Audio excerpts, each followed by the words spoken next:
Welcome to Violent Minds. I'm Mark Chauppetta, your national private investigator. And I'm Dr. Keith Ablow, a forensic psychiatrist, practiced for 25 years. Now I'm practicing on you, buddy. I'm going to practice till I get it right, but you're the toughest case I've had. You think? I think so. Do you think I'm a complicated mind? Do I have a complicated mind? No, all right, so for those that are watching our podcast, Keith and I, we kind of pen palled each other. Basically, I stalked him and we formulated a relationship because I've always known who he was, but he didn't take the time to look through the middle. You have a lot of ill will about that. You do. So here's the thing. Let me just give some background. Yes. Through no, particular shenanigans on my part, I ended up on the cover of Boston Magazine. I was doing a national talk show at the time. Now, Mark, you having, a substantial ego, clearly looked at the cover and you were inside. Yes. As another person of interest in the Boston area, they weren't slighting you. Yes. But you didn't happen to have the national talk show. It's okay. You've never gotten over it. Well, you were inside. I was on the cover and it's... But I did count the pages, and I think I had like 7 pages inside, and so well, there you go. So that's big, and that's really very good. But it's interesting how long that has kind of eaten away at you. I think we're talking about back. It's 12 years ago. Right. And, you haven't been in my basement, so it looks like a scene from a violent horror movie. I have pictures of Dr. Keith Ablow everywhere. There you go. A lot of people do. A lot of people do. And, we've got to figure this out because I've taken such polarizing stands. And my own therapist said, you got to start thinking, are you taking these stands because, I was bullied as a kid? He said, I think you're like in some sort of reaction formation, which is, you can go to the other extreme. If you ran away from your bullies, and I did a few times, then you can go to the opposite extreme and you can say, I don't care how big the bullies are. I'm not going anywhere. He said, I think that's what you're doing. You're pissing people off and then you won't run away. You're like creating your own drama. Possible. That's why I pay him. I have lived my whole life creating my own drama, and a wise person once said, "What's the saying? Many a truth is said in jest." Yes, well, that is some wise person said that. Yes. So I'm jesting. I'm jesting a lot. Yes, you just. But when you say that you have created your own drama for most of your life, is it by? Would you say, well, it's random, it's served by accidents, these psychological loose ends in my mind, or do you do it intentionally because you're otherwise bored? So do you set out to do it? After all, you had a good job, you were a prison guard. I was a deputy sheriff, I'm a successful private investigator, and dabble a little bit in the media, but yeah, you know what, it's weird, and through my life, and I'll be 53 years old in 2022. I've noticed that some of the big things in my life I probably could have avoided if I maybe thought things out a little bit more and didn't rush through it. But sure. But then on the flip side, when I create a mess, I am the best at cleaning it up. Well, there you go. So you can create messes and clean them up. I can create bullies and then stand them down. Here's the question for you to ponder in the darkest moment of your quietest night. Yep. You don't give me any kudos for that poetry. It's okay. I stole it anyhow. I like it. Darkest moment. I was thinking of that. Quietest night. But in any case, do you think when you were a prison guard? Yes. What part of you do you think you were guarding against escaping? What part of me was I guarding against escaping? Yeah, what was it about you, your potential darkness, your unresolved demons that may have been the very thing that when you were a prison guard that unconsciously you were saying, I can't let this escape. That's why I've become a guard, to guard against this really dark potential in me from an investigator, being a man who was adopted, who seeked out his biological siblings at a very young age. Maybe what's the angry part? What are you the most angry about? That's what I'm getting at. What are you the most angry about? What have you been in your life the most angry about? What have I been the most angry about? You know what? I'm probably the most angry about in my life, not to get super personal because our guest is on the line, is probably, what I have to deal with my sons in the muscular dystrophy and things of that Well, nature. sure. So we can talk about that on the flip side. So let me just say really quick that we have an awesome guest coming up, probably one of the most violent people inside an octagon or a ring, but one of the sweetest guys outside of an octagon in a ring. So that's kind of an oxymoron, and it's something that you can have a field day with as a shrink. I can't wait. And that is none other than UFC Hall of Famer, Chuck the Iceman Liddell. So let me bring Chuck into the show right now. Here we go. The magic of hey Chuck. Buddy. There we go. How you doing? Good. This is Mark Chauppetta, as Good. you know, and Dr. Keith Ablow. I don't know if he's sitting over the top of you. Up here. The Good to see you, brother. you guys know each other at all? We don't, but he has more hair than I do, and more hair than you do. Chuck, do you know who Dr. Keith Ablow is? No. You can be honest. No idea. Good. Why would he? He- Right. He needs a little deflation of his ego here. So our show is called Violent Minds, and Dr. Ablow is a New York Times best-selling author, former shrink from the king of all media, Howard Stern, and a crime novelist, and just an all-around great guy. So we've joined forces to put this podcast, Violent Minds, together. So I wanted to bring you on because you've always been so good to me over the years. So I want to thank you for that first. And Violent Minds fits. Right? There you go. yeah, right. So Does it fit? Violent Minds. Does it fit? Not really. I don't think so. I think I'm probably the least. All my friends, probably the last person to use violence as an option. Right. It's a dangerous one to get into with me. Yeah, that's I'm not, it's not an option I'm opposed to in general if the situation causes for it. Yeah, right. So what do you figure? Because I know, like, growing up, and I don't mean to get too shrinky too soon with you. There's another kind of steel cage match. They're not going to let us out until I get to the tattered child inside you. But I know, like, you weren't raised by your mom and dad. And I'm wondering, if you think about it, the fact that you have this outlet, you have this incredible ability in the ring, and you can tap into real, violent rage if you have to channel it. Where does it come from in your life? Where did the cauldron get started? Yeah, I'm not sure really. I don't know how much of my history but yeah, my dad left when I was 3. Right.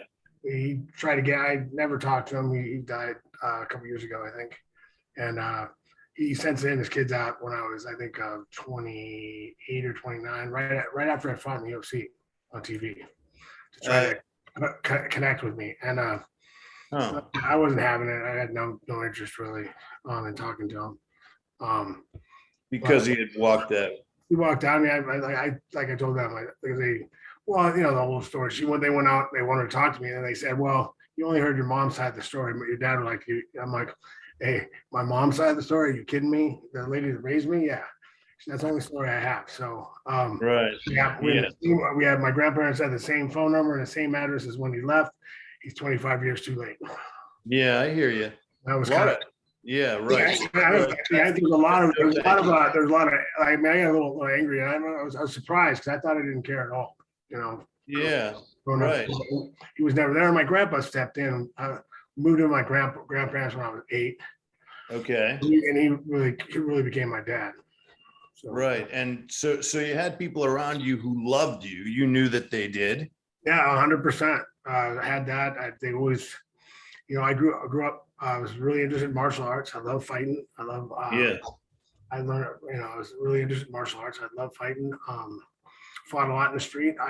There's always, I was protecting people most of the time. And I always said, I should say when I was younger, I said I never started a fight.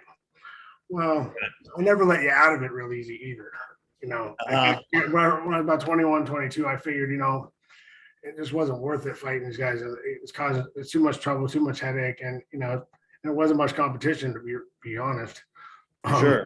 And so I started giving guys out. So giving a lot of easy ways out. So I'm still not gonna let them do what they were trying to do, but I give them ways. What's an easy way out? What's an easy way out? Like if I were to, I've had guys come up to me and say something I know I could turn into a fight. When I was young, I could have turned that into a fight easy. And said, right. Man, we're making a lot of money in the UFC now. If you're that tough, man, you should fight, man. You should do that. So he turned around and goes, I said he could fight in the UFC to his buddies, and I get to sit back down and hang out with my friends and have my beer. Got it. All right, I get it. There's ways where you can let guys out without making. I used to make them. You'd have to put your tail between your legs and crawl out the door like the biggest pussy in the world. Well, speaking of which, where did the fear go? You seem not to have any unless you do and don't show it. No, I always try to figure out how my grandpa taught that to me. Because I have a thing like for me, it's like I tell the story like I ran up my buddy. Someone came and got me. I was still my wrestling gear. Okay. I was 19 years old. Came and got me and said, "Hey, your buddy's brothers got 20 guys around him. We got to get up there. You got to help them." So I came running out and I run right in the middle of them. Okay, what's the problem? And yeah. Oh, you seem pretty tough for my boys around. I'm like, what's that got to do with anything? Like, and to me, I didn't have a choice. Like, so why worry about it? Got it. There's nothing.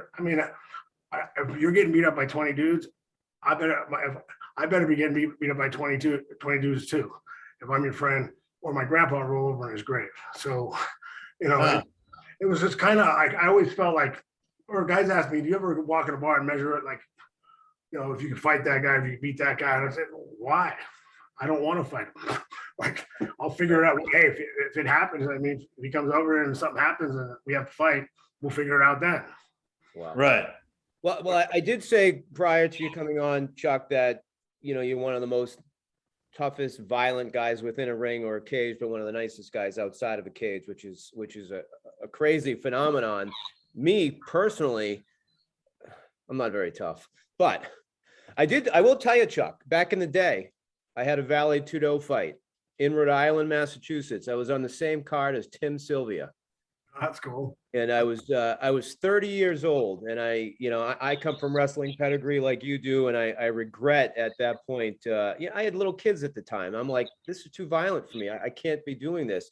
Kip Collar, who you probably know, who runs NAGA, the North American Grappling Association, he was sanctioning these fights in a warehouse. I think it was filled with Hell's Angels. Jorge Rivera was on it. Tim Sylvia with Tim Sylvia. And I'm 30 years old, and bare knuckle Vale Tudo. It was just it was insane. So, you have always been one of my favorite fighters, and not one of my favorite guys, because you've been nothing but humble when it comes to my kids and my charity. And Chuck and I made a connection, Keith, because of a gentleman from my high school, Alex Calarexis, who, although he's a lot younger than us, we hung out with his sisters back in the day, so he put us in touch. So I want to thank you. And he's even shorter than I am, and this guy is a little fire plug badass. So so thanks for everything you've done for my charity and my kids. I just want to get that out there. Before my pleasure, man. My pleasure. Before we get on. So this dichotomy, Chuck, and to an extent, Mark may have it too, but nicest guy outside the ring, get you in the ring, that's a whole different story.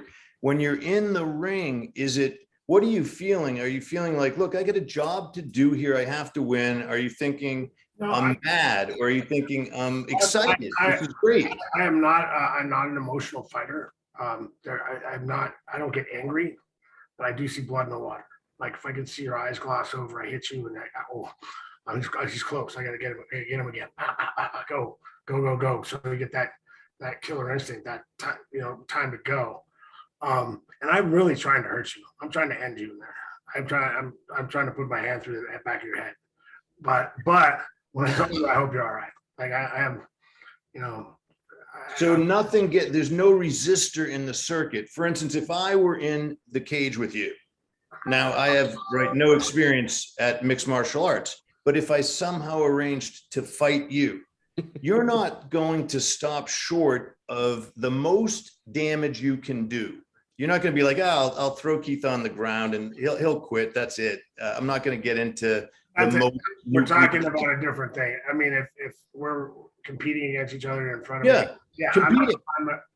I'm going to assume you're prepared for me. Okay, well, that's fair enough. Assume that you're because you can't. It's like people say it's unfair. Like that's the thing with the street fight. Like I can't just hurt you a little bit. You don't know. I don't know how much. I don't know how good a punch you can take. I don't know. I don't even know how well you can fight. Right. I have no idea. You've been trained for the last 30 years. You might be some badass. You might have to hit you in the head. I mean, there's guys you can hit in the head with a bat and they're still coming. Other guys you hit them you whiffed one by their head and they fall down. It just the chin depends. So it's such a weird thing where people think, oh, I should be able to just hurt them enough to stop this. And if I start, and even the same thing in a street fight, I start wrestling with you. What if you got a friend on the side and he kicks me in the face while I'm holding you down? So it's everything's situational.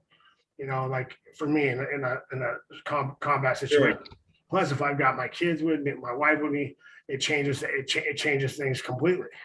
Absolutely. Now I'm gonna end stuff as fast as possible, and I'm it's like I'm more likely to end stuff quicker. I'm also more likely to back away and get them away faster too.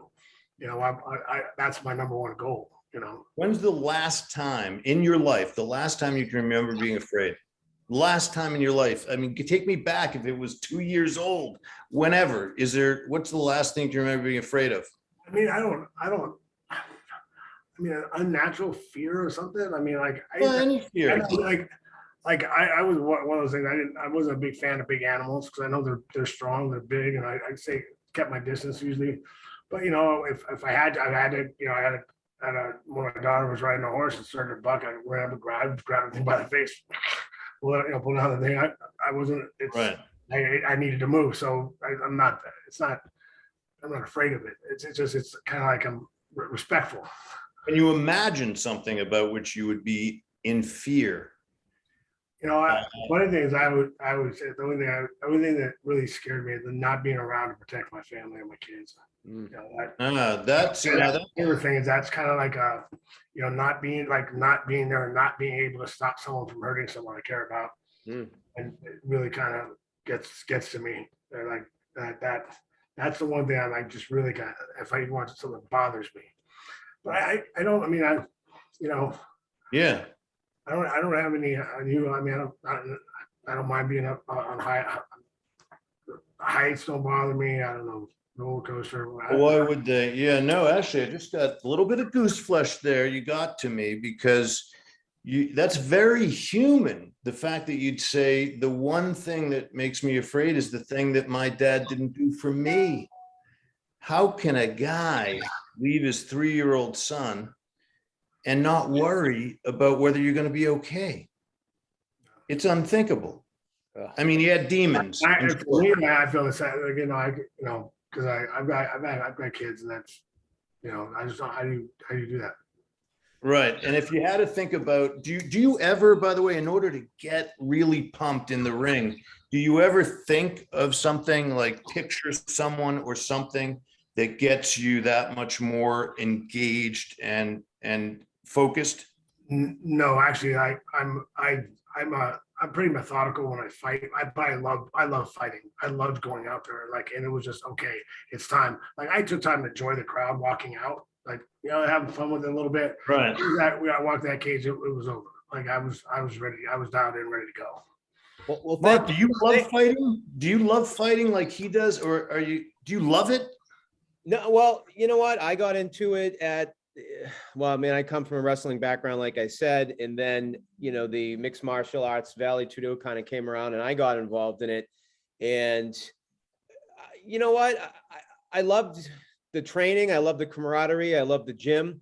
I never got more sick than I've ever felt in my life before a fight, nerves wise. And this is only on the independent circuit. This isn't something like Chuck, who's got 60,000 fans, in arena. This is me with 250 Hell's Angels, whatever, yeah, in a warehouse in 1999. But when I eventually started fighting yearly, my father's fight is what I used to call it. I used to fight for my sons who have muscular dystrophy. So the way I saw it was that, they have the toughest fight in the world. So me going in there and getting punched in the face to raise awareness for them, paled in comparison. So that's how I kind of justified, in my brain. But let's put a pause on doctor side here for a second. And for those people that are watching this, tell us, about when you first got into the UFC, because the UFC had already started, when I had my first fight in 1999, the UFC was just a couple of years in fruition. And you were fighting probably on the independent circuit, right? And so you got your big. I fought once in at the Orleans in a pancreas open hand strike fight at the Orleans Hotel on a mixed card in kickboxing with a couple of pancreas fights on it. Okay. That in 97, and then 98 was my first UFC. And Okay. Then I fought twice that year. I fought in the UFC against Noe Hernandez, and then I went down and fought Pele down in Brazil. Wow. But you are 130-minute round, by the way. Bear not go 130-minute round. Wow. Crazy. Headbutts were legal, groin shots were legal. It was an interesting. It was fun. We had a good time. Well, that's what I was going to say, because you somewhat helped revolutionize and mainstream, the UFC. Did you ever think in a million years that what you were jumping into and how lightning was going to be caught in a bottle here, and how your whole career and your whole Iceman, career was going to blow up? I always thought the sport would get there, but I thought it'd be long after I was retired. I mean, it was just it's like, I think Dana called it our Trojan horse, the reality show, to make it explode. I mean, I went from being able to walk into a place, and I've been fighting for a while by then, and I'd be walking a place and tell you which guys might know who I am. I mean, that guy with tap wood shirt probably knows me. That guy over there, I can figure that. But I couldn't tell any people coming up. 60-year-old ladies coming up. Hey, good fight the other night. Walking through a mall and having people just coming up to me all over the place. So, but you must have liked it, right, Chuck? Because let's face it, you have a mohawk. All right, it's not like, I mean, if you didn't, you seem like somewhat maybe of a, you might have a shy side to you a little bit. But when you're fighting, how was that fame? How were you able to handle that? And is it something that you? I was, grew up as the toughest guy in my high school, my area. I was doing kickboxing. I was doing really well. I was in a small town, so I got a lot of press from that. So, and I think I had helped too, that I got famous when I was, 30, in my 30s. So, so it really didn't blow up at 35. I won my first time the UFC final after the Ultimate Fighter at 35. So, it's a little easier to handle stuff and stay grounded and be right. Than when you get it from. So let me ask you a question. Mark was good enough to say, he's being very self-revealing, he got super nervous prior to a fight.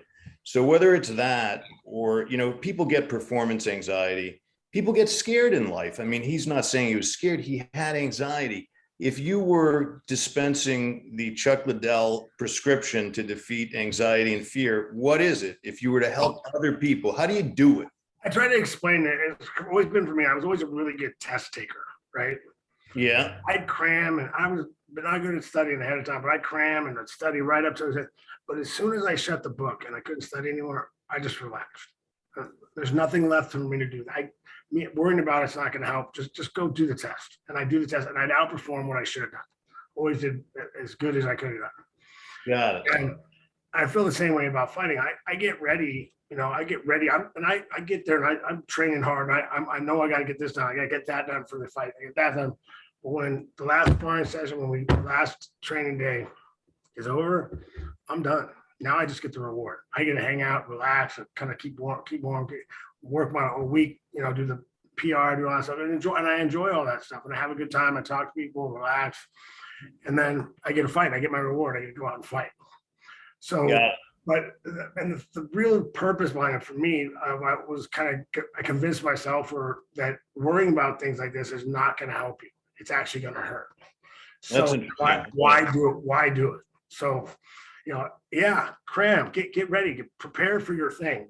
Do what you're supposed to do to get prepared for your thing.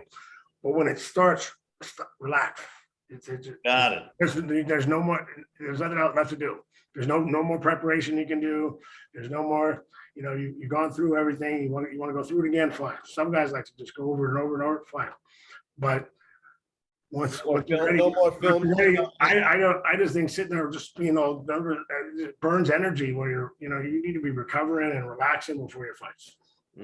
Definitely does. What's wrong with America? What's happened to people? What is wrong? I mean, why, you can't get people to say what they mean and do what they say they're going to do.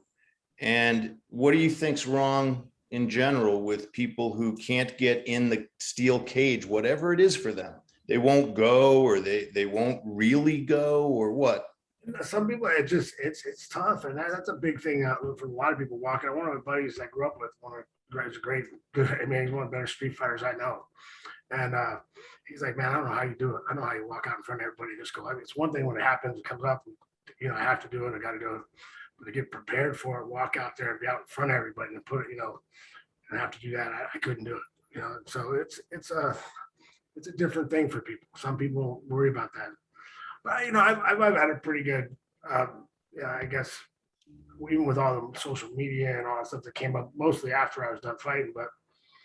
But I just tell people, like, are you really? I've had my buddies are comedian. I've had a comedian buddy of mine getting upset about someone making a comment on us. I'm like, really? Do you know him? No. Does he know you? No. Okay. Well, why do you care what he thinks? Like, he's just trolling. What, I don't care. Like, if you're not my friend, or someone I know, or someone I respect, at least, you can say whatever you want. It's not going to hurt my feelings. I used to comment sometimes, and just because my fans are funnier than me, I like repost something on Twitter that someone said mean, and I repost it and make some smart ass comment, and just let my fans, my fans just rip them a new one. I was like, I have actually fun with it because they're a lot funnier than I am. I got a question. I'm going to let Mark ask a couple. But if your physical stature were not as it is, right? If you happened for whatever reason to be slight of build, or not as muscled or coordinated, so that fighting wasn't an option, what would Chuck Liddell have been if it weren't so natural, right? It's almost like saying to a cellist, hey, if you didn't have such great hand-eye coordination and you didn't have the tonal accuracy you do, what would you have ended up doing? What about you? I graduated from Cal Poly with an accounting degree. Okay. You would have been an accountant? I don't know that I would have stayed in that job. I don't think so. Yeah, I was good at it. So I actually wanted to be a PE major because my other thing, I wanted to be a football coach. Wow. Or I wanted to open a martial arts school. So I thought being a PE major would have been cool. But my grandparents didn't think that was a real major at the time. So they said no. And when I declared as a freshman, so I went business, accounting, And then when I got a little older and I had about 5 quarters left. I went in to see about changing it to either construction management, because I'd done a lot of construction by that point, or back to PE, and it would have cost me like an extra like year and a half,